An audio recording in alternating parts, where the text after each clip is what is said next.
Richard from Love Brewing, to those people who don't know me. We're looking today at filtration. We get quite a lot of questions from people asking about what is the best thing to do to clear their wine, to filter their beer, filter their spirit, whatever. We're just going to have a quick look at that today. The two pieces of equipment which are available to us. The first is the Buen Vino filter, which comes in from Canada. Some really good friends of mine, Peter and Anthony, they started the business with their dad many years ago in Canada. They're Italians and they have a real passion for it. And the Buen Vino mini jet filter is the one that we're going to spend a bit of time on today. The other filter that we have, again, some really good friends of ours, the Harris family down in the West Midlands, they do the Vinbright filter.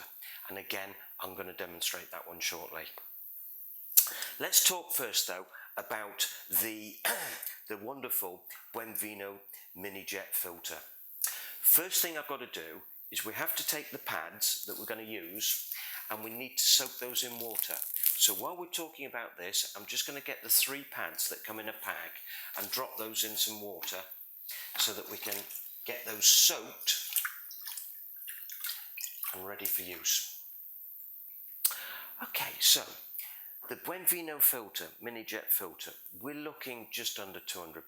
So it's an expensive piece of kit, but it's not just a filter, it's a pump as well. If you're struggling a bit with lifting, let this do the work for you. You can pump from one to another without having to put it on the floor to lift it to do anything. So it does make life a lot easier from a lifting point of view. That's one of the bonuses. First thing we've got to do is to remember that with all our wines, whenever we're filtering, we need to try and get them clear before we start. The filter should be the final little thing that gives it that real polish. That's what we're looking for from a filter. People say to me, how can you tell whether a wine's been filtered? Well, 9 times out of 10, if you took a bottle of wine from a kit and you added finings to it and you did a good job with the finings, if you held it up to the light, it would look lovely and clear. If you stood it alongside a bottle that had been filtered, you would be able to tell the difference. The filtered one has a sparkle to it. It's a beautiful clarity that you get from it that you don't get from the normal finings used. So that's how you tell the difference. What we're saying though is the wine has to be clear before you start. So you do need to add your finings to it before you actually get going. We have 3 types of pads that we can use with the mini jet. The first one is a coarse pad. This is their number 1. The coarse pad is good as a if you sort of see where we're going from, a pre-filter. It will take out a lot of the rubbish and it won't give it that real final polish. So if you've got wine which is slightly cloudy, it might be best to use the pre-filter first, the coarse filtration.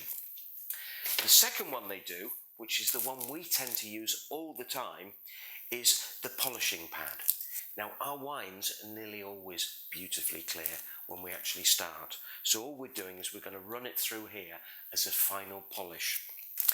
The pads, they're 3 in a pack, and the filter takes all 3 of them in one go.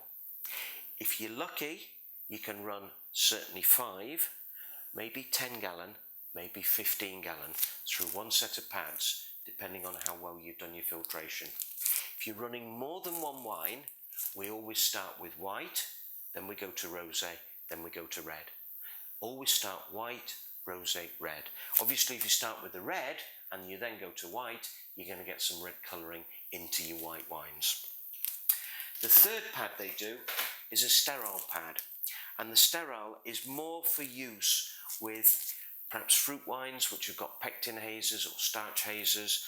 These are very, very sharp. They take out really all sorts, but they also block up very quickly as well. So again, try and get your wine as clear as possible before you start. Let's look at the actual Buen Vino mini jet filter. Our pads are nicely soaking, so we don't need to worry too much about them. In the filter, we have, as I said to you before, it will take all 3 pads. So we have these plates that go on the inside.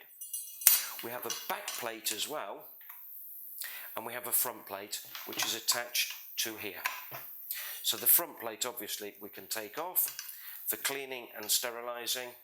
All equipment should be cleaned and sterilised before we actually get going. Sometimes it's a bit hard to actually get it to actually clean and sterilise. And that's your plate that goes up the front. So we'll put that into position. We've got our other two plates. As you can see, we've got holes top and bottom. So these need to match up on the system that we're doing. And similarly, the holes need to match up. If we put it in that way, they're not going to match up and we're going to end up with a problem. So what's happening is the liquid is coming through here into the plate system, and it's being pushed through all three pads by running round on the grid that you can see here. So that's how the filter is actually making it do its job. We need to look at putting our pads into position now. So these pads have had a good soak. Coarse side to the front, into position, slot it down. Hole matching there. We don't want it that way round, otherwise it's not going to work. Hole matching, hole matching. One into place.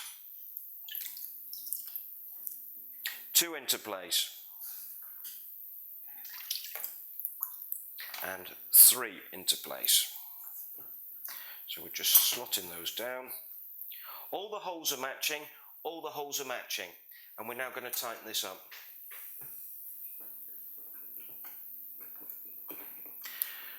Like so.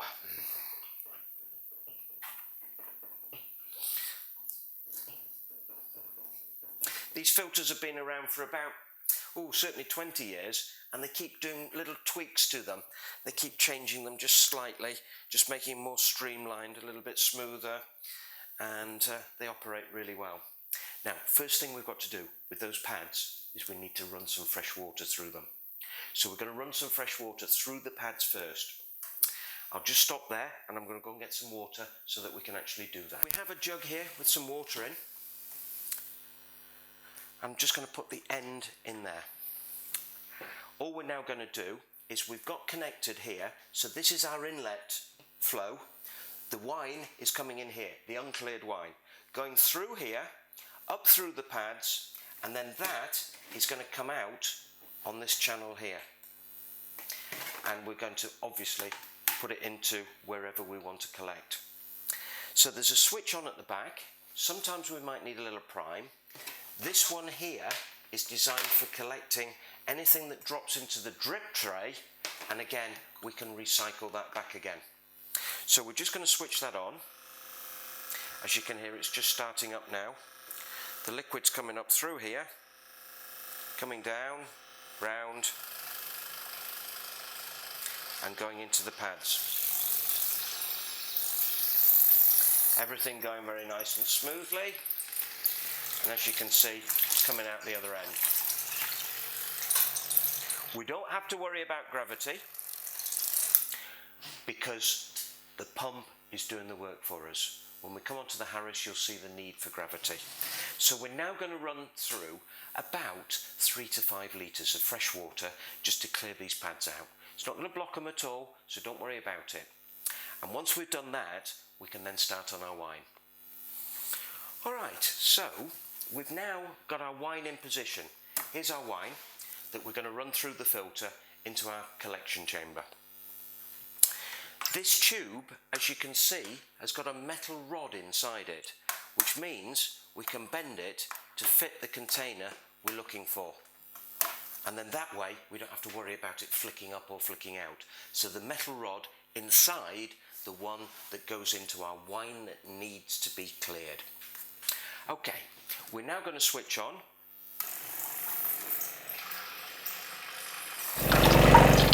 So the wine's now coming through nice and clear. We're going to keep this running. One thing that might be necessary is if the wine doesn't start to come through when you first get going, you might need just to get the end of the outlet and give it a good suck just to prime it, get the priming going. But it shouldn't be necessary. Every so often I've had to do it, so don't panic if that's the case. We're just going to make sure that we've got some nice clarity here.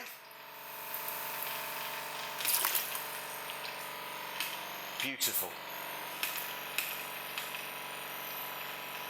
It even tastes nice as well. Excellent. So we're going to let the whole lot run through. Once it's all run through, we can then bottle our wine from this point on. We've got another lot. Chances are we'll get another lot through these same filter pads because this wine's pretty clear, it's pretty sparkling, so it's not really a problem. That's really the demo on the mini jet filter. We love it, we think it's a great piece of kit, and we think it will give you many, many happy years. Filtration has never been made easier than with this. I'm now going to come on to the Vinbright filter, so I'll just finish this off and then I'll be back with you shortly. Hi, Richard. We're now looking at the Vinbright filter. This is made by Harris, who are based in the West Midlands. They've been producing this filter for many years. Second generation of family now running it. Smashing people, ever so helpful, so if you've got any problems at all, don't hesitate to give them a shout. But they are super, super people, and as I say, they've been doing this filter for years, so it's well tried and tested. The Vinbright filter, we're going to use this to polish our wines, similar to the Mini Jet, but obviously this one is gravity fed and is a lot less money. We're looking around the £25 for these filters. With it being gravity fed, obviously we're trying to get height on it to be able to drop the wine down. I'm not going to actually do a filtration today, I'm just going to talk you through it. You've seen me filter with the Mini Jet, so this one we're going to talk through, and then I'm going to leave it up to your imagination as to how it's going to work. So first off, we need to do set up the filter.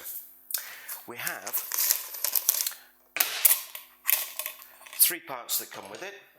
We're going to put a pad in the base. Now the pads are universal, so they don't have to be one side or another. We're going to put the spider over the top and just line that up. It has some little snickets in there which line up, so there's 3 of those, and then we're going to put the bottom spindle on and just tighten that up. Clever little people, they've given us a little spanner as well, so if we want to, we can tighten it up a little bit further as well. So we have that in position, and we're going to slot the base onto it there. All we're now going to do is we're going to use the siphon tube, and please, this is where the imagination is about to start. This is going to go into our demijohn, and we're going to suck on the end and stick it on there as quickly as we can. We've also got a little tap it here thing which will actually seal it for us as well if you prefer to do that. So we're going to suck and get it on there as quickly as possible, like so, and then that is going to sit on our demijohn on the floor. So this is our wine that needs filtering. We're going to drop down in there, preferably with a U-tube on it, the siphon, and then we're going to put that onto the base container that we're collecting. And as you can see, the spout there fits very nicely and goes securely into a glass jar.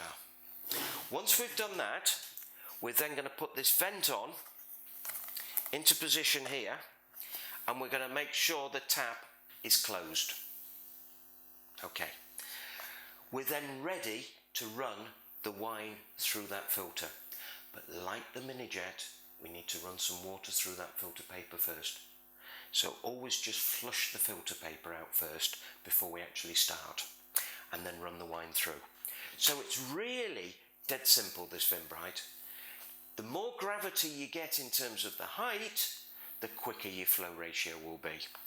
If your flow starts to struggle, it's because your pads are getting full. Now I need to spend a little bit of time with you running through the different pads which are available. 3 types in the kit. These are the 3 that we get. The most popular by far is the Crystal Bright. As you can see, it's quite a thin pad. The Crystal Bright happens to be the most expensive as well. But the Crystal Bright and the Filter Bright both do exactly the same job, but the Filter Bright is a much thicker pad and it will take much longer for the wine to run through. So if you're looking for economy, go for the Filter Bright. If you're looking for speed, go for the Crystal Bright. They'll both perform at the same level. If we're wanting to pre-treat the wine with a filter because it's really cloudy, then we'll use the prime pad. And that can then be used first, and either one or of the other can then be used afterwards. The filtration, we really think, benefits the clarity of wine. Going back to what we were talking about before, you look at a glass, you look at a bottle that's been filtered, it's got that sparkle to it. You don't get that from normal finings. The filter will also do beer. So if you're using something like a Cornelius keg, it can be an advantage to filter the beer before you put it into the Cornelius keg. And thirdly, the spirit distillation is also the finished alcohol is also benefited from being run through filter. It takes out some of the impurities. So the filter will do three things for you: wine, beer and spirit making. Thank you.